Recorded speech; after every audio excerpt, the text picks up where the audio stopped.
শুক্রবার সকালে হুগলির আরামবাগ পৌরসভার ৫ নম্বর ওয়ার্ডের জুবিলি পার্ক ময়দান সংলগ্ন এলাকায় এক ব্যক্তি হঠাৎ করেই শারীরিক অসুস্থতার কারণে জ্ঞান হারিয়ে ফেলেন। এরপর স্থানীয়রা দেখতে পেয়ে ছুটে যায় এবং তার চোখে মুখে জল দেয়। এরপর ওই ব্যক্তিকে ডাকাডাকি করলে সাড়া না দেওয়ায় খবর দেওয়া হয় আরামবাগ থানায়।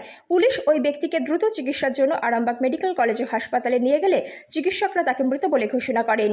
এই ঘটনায় এলাকায় ব্যাপক চাঞ্চল্য ছড়িয়ে পড়ে। জানা গেছে, মৃত অজ্ঞাত পরিচয় ব্যক্তি স্থানীয় একটি চায়ের দোকানে চা খেতে খেতে জিজ্ঞাসা করেছিলেন নদী কোথায়। প্রাথমিক অনুমান, হয়তো তিনি প্রাতঃভ্রমণ করে শারীরিক অসুস্থতার কারণে ওই এলাকায় বসে বিশ্রাম নেন। তার বাড়ি নাকি পূর্ব মেদিনীপুর জেলার নন্দীগ্রামে, এমনটাই জানিয়েছেন ওইখানে থাকা স্থানীয়রা। ঘটনা প্রসঙ্গে এলাকাবাসী কি জানাচ্ছেন তাদের মুখ থেকেই বিস্তারিত শুনুন। 24 আওয়ার্স আরামবাগের রিপোর্ট।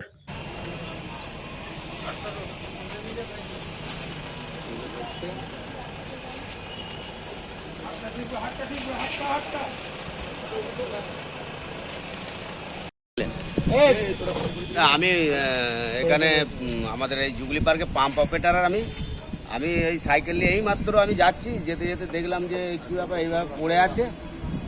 আমার সন্দেহ হচ্ছিল যে যেন এটা কী ব্যাপার, এটা এইরকম অবস্থায় পড়ে রয়েছে, আমার কি মারা গেল না কি সন্দেহ হলো। তো আমি চলে গেলাম, যে আমি পাম্পটা ওখানে চালিয়ে দিয়ে এসে আমি চেক করে এসে দাঁড়িয়ে আছি, দাঁড়িয়ে ছেলেগুলো বললো এর আগে যে দুজনে যে বিবৃতি দিয়ে নন্দীগ্রামে বাড়ি। আমার নাম বাবরুল। এটা কোন জায়গা? Jubilee park. আসার সময় বলছে কষ্ট হচ্ছে, দু একজন দিকে বুঝ করেছে, বুঝ করার পরে মুখে জল দেওয়ার পরে হার্টফেল করে গেছে। মুখে জল দেওয়ার পরে হার্টফেল করে গেছে। কোথায় বাড়ি, ঠিকানা কিছু জানা? এখানে মুখে বলেছে যে নন্দীগ্রামের দিকে বাড়ি। আর কোথায় ঘটেছে ঘটনাটা? ঘটনাটা এই তো এইখানে নদী থেকে উঠে আসার পর।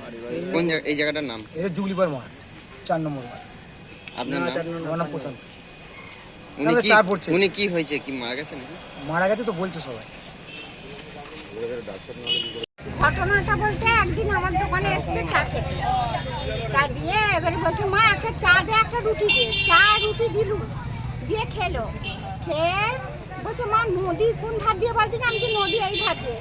আমি তো তারা দেখো তোমার কি নার্সিংহোমে রুগী ভর্তি আছে? বলছে না, আমার বেটা আমাকে ঘর থেকে তাড়িয়ে দিয়েছে। আমি তোমার বেটা ঘর থেকে তোমাকে তাড়িয়ে দিয়েছে কেন? না, ঘর করে দিল মোদিরই টাকা দিয়ে কথা কাটাকাটি হতে হতে তারপরে আমার বেটা বলছে তুই ঘর থেকে বেরিয়ে যা। আমি রাগে বেরিয়ে পড়েছি। আমি কি রাগে বেরিয়ে পড়লে হবে? তাহলে থাকছো কোথায়? না হোটেলে খাই আর এমনি যেখানে সেখানে শুয়ে থাকি। আমি তো এমনি করে তোমার লাইফ কাটবে, তুমি ঘর যাও। জেঠিমা আছে তো? বলছে হ্যাঁ জেঠিমা আছে। আর তাহলে জেঠিমাও তোমাকে খোঁজ নিতে আসে নেই? বলছে আমি 1 সপ্তাহ দেখি না, 1 সপ্তাহের মধ্যে যদি ছেলেরা আসে ভালো, নাহলে ঘুরে ঘর চলে যাবো। আমি সেটাই ভালো, ঘুরে ঘরেই চলে যাও, বেটাদের আশায় থাকতে হবে। আমি বলবো আপনার দোকানে চা খেতে এসে বলছিল? হ্যাঁ, চা খেলো, তারপরে পাউরুটি খেলো। খেয়ে বলছে মা আমি নদী যাব। নদীটা কোন দিকে বলতে? আমি যে এইটা দিয়ে যাও। আপনার নাম? আমার নাম গৌরী মণ্ডল। আজকে কি দেখলেন? আজকে আমি এই মাত্র ঘর থেকে এসে দেখছি মোড়ে আর গাছতলায় পড়ে আছে। আমার স্বামীকে এসে বলছে আমি যে কী হলো বলো না, কোনো লোক জড়ো? বলছে একটা বুড়ো লোক মোড়ে আর বসে রয়েছে।